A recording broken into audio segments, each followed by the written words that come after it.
सुप्रभात।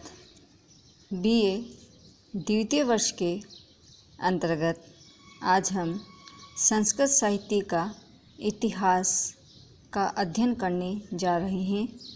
संस्कृत साहित्य के इतिहास को दो भागों में बांटा जा सकता है, वैदिक संस्कृत काल और लौकिक संस्कृत काल।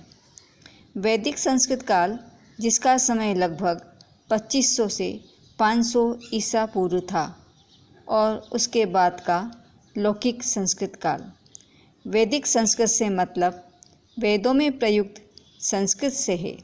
लौकिक संस्कृत से अभिप्राय उस भाषा से है जो वेदों के बाद रचे गए ग्रंथों में पाई जाती है तथा जो पाणिनि व्याकरण के नियमों का अनुसरण करती है। वैदिक और लौकिक संस्कृत में भाषा, व्याकरण, छंद और स्वर की दृष्टि से बड़ा भेद है। लौकिक संस्कृत के काव्यों के अतिरिक्त व्याकरण, कोश, अलंकार, गणित, संगीत, ज्योतिष, दर्शन, आयुर्वेद, धर्मशास्त्र आदि वैज्ञानिक विषयों पर भी ग्रंथ रचे गए हैं। लौकिक संस्कृत साहित्य के अंतर्गत महाकाव्य, नाटक, गद्य साहित्य, गीति काव्य, ऐतिहासिक काव्य, चंपू काव्य, नीति काव्य इत्यादि का समावेश होता है। संस्कृत साहित्य का श्री गणेश, महाभारत और रामायण से होता है। अतः प्रारंभ में इन्हीं महाकाव्यों का विवेचन किया जा रहा है। रामायण और महाभारत। रामायण और महाभारत हमारे प्राचीन इतिहास पुराण काव्य हैं।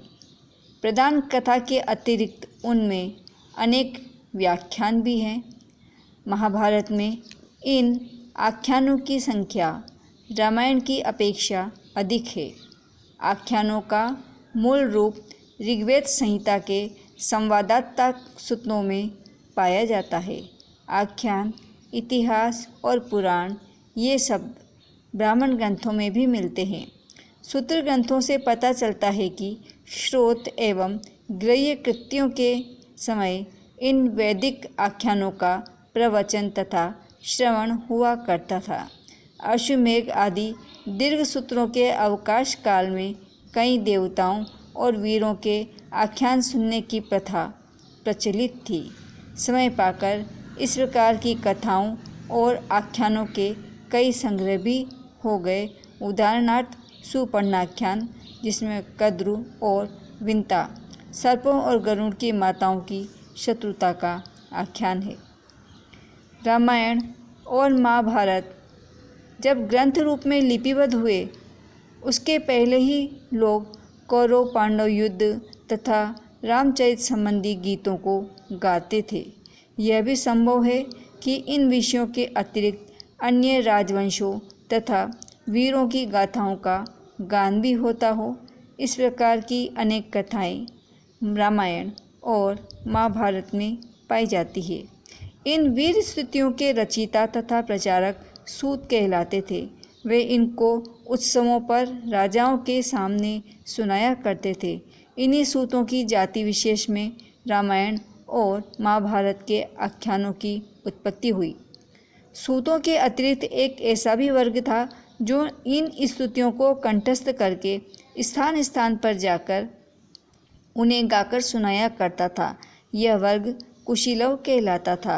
इन्हीं कुशीलवों ने रामायण और महाभारत का जनता में प्रचार किया। सूतों और कुशीलवों द्वारा गाई जाने वाली इन्हीं वीर स्तुतियों का संग्रह करके किसी महान कवि या संग्रहकार ने उन्हें रामायण और महाभारत का आकार दे डाला। वास्तव में रामायण और महाभारत कई शताब्दियों में रची जाने वाली कविताओं एवं वीर स्तुतियों के संग्रह है, जिनमें समय समय पर नाना प्रकार के प्रक्षेपों और परिवर्तनों का समावेश होता रहा है। रामायण और महाभारत में प्राचीन पौराणिक कथाओं का केवल विस्तृत रूप ही नहीं है, अपितु उनमें काव्य कौशल, धर्म, राजनीति, सदाचार, दर्शन इतिहास आदि सभी विषयों का बड़ा सूक्ष्म एवं सुंदर विवेचन भी है। लौकिक संस्कृत साहित्य के ये प्रमुख आकर ग्रंथ हैं और भारतीय सभ्यता एवं संस्कृति के समुज्ज्वल दीप स्तंभ है। रामायण। वाल्मीकि कृत रामायण में मर्यादा पुरुषोत्तम भगवान रामचंद्र के जीवन का काव्यमय वर्णन है। यद्यपि इसमें 7 कांड है और कुल श्लोक संख्या 24,000 है।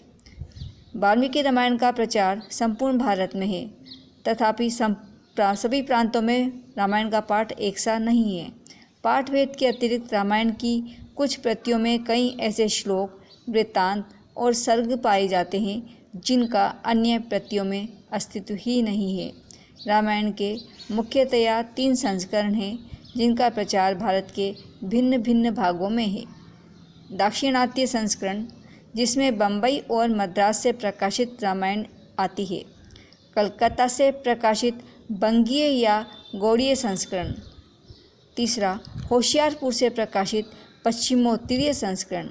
प्रत्येक संस्करण में ऐसे अनेक श्लोक हैं जो अन्य संस्करणों में नहीं पाए जाते। जो श्लोक तीनों में पाए जाते हैं उनमें दाक्षिणात्य पाठ ही अपेक्षाकृत प्राचीन और मौलिक माना जाता है।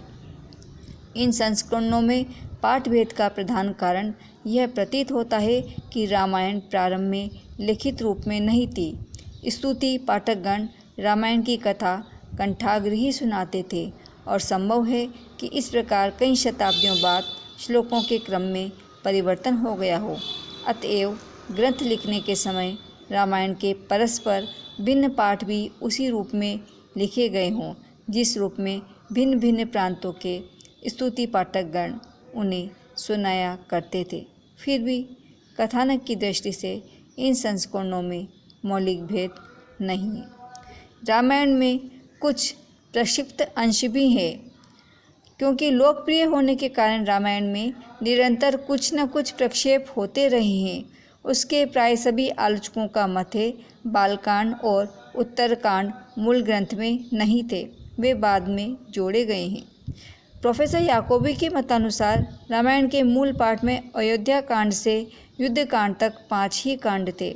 युद्ध कांड के अंत में दी गई फलश्रुति से रामायण की समाप्ति वहीं पर स्पष्ट जान पड़ती है।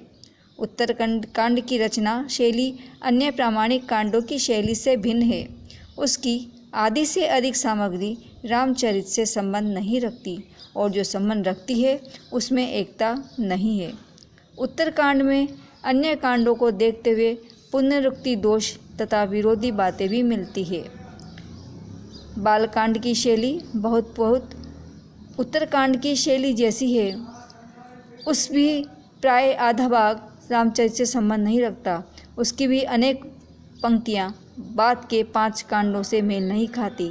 उदाहरणार्थ बालकांड में लक्ष्मण और उर्मिला का विवाह वर्णित है, किंतु अरण्यकांड में शूर्पणखा के प्रसंग में लक्ष्मण को अविवाहित अकृतदार बताया गया है।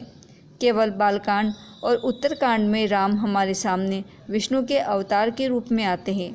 अन्य कांडों में कुछ प्रक्षिप्त स्थानों को छोड़कर वे एक आदर्श मानवीय महापुरुष की भांति ही चित्रित किए गए हैं। इन प्रक्षिप्त 2 कांडों में महाभारत की भांति कथानक का स्वाभाविक प्रभावी आनुषंगिक आख्यानों से बहुधा अवरुद्ध हो गया है।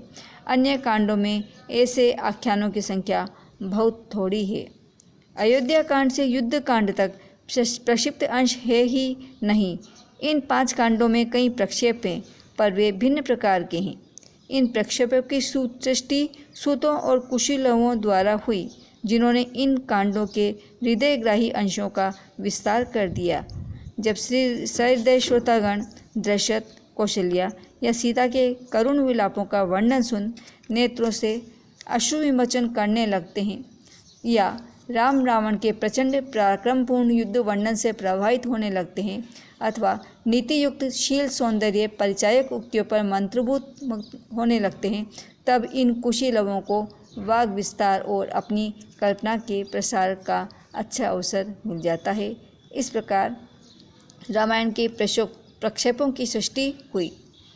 महाभारत की भांति रामायण का नियत रूप लेखबद्ध होने पर निर्धारित हो सका। संपूर्ण महाभारत के प्रचलित पाठ भेदों को छोड़ दिया जाए तो रामायण के मूल रूप का अनुमान लगाया जा सकता है। ऐसा करने से रामायण के 24,000 श्लोकों में से केवल 1/4 शेष ही बचे रहते हैं।